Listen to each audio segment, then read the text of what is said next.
don't be rushing to finish. Understand the context. Obedience was attached to fatherhood, parenting. Next thing obedience does, after you are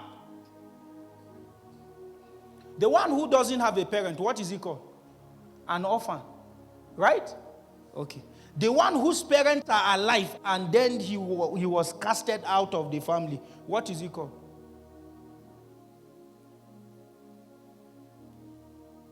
One word for it is vagabond. Is a vagabond. And we saw it in the New Testament where a man was called the prodigal son. The prodigal son was not the father that sent him away. It is the son that sent himself away. After he went, did you see that in his life, it was obvious that there was no wisdom, there was no order. All the resources he inherited, did he use it wisely? One of the things that wisdom and order does to you is that it helps you to keep whatever God has put in you. And you will not be the only one that will inherit it. A whole generation will inherit it. Now look at parents to their children. Parents, their children. What should be the relationship? Obedience. And who should obey another? The child to what? The parent.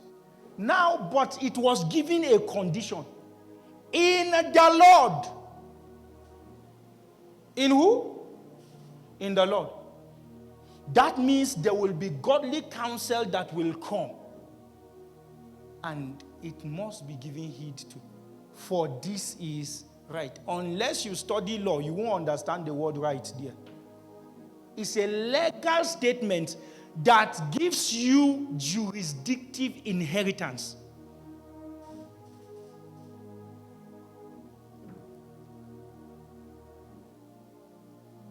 Obligations, according to the law, is what a citizen does. Rights is what a citizen deserves. So it is your obedience that will bring you into what you deserve from parent to son. Are you following these things?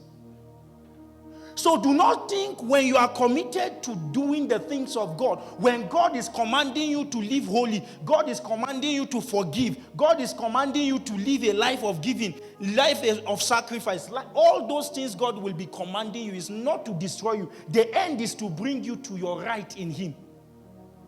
Whenever you become disobedient, what you are doing, you are disconnecting yourself from your rights by yourself. Take me to verse 10.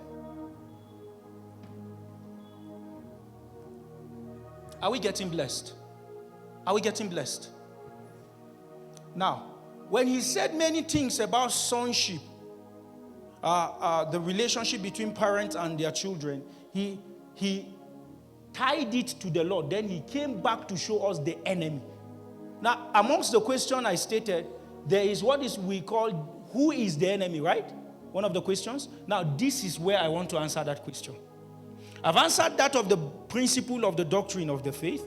Now, this is, finally, my brethren, be strong in the what? In the Lord. Where should your strength be? In man? In who? The Lord who? The Lord Jesus. Now, be strong in the Lord and in the power of His what? Might. This power here is dunamis. This might here is ischus. There is 4 dimensions of power. There's ischus, exousia, dunamis, and kratos.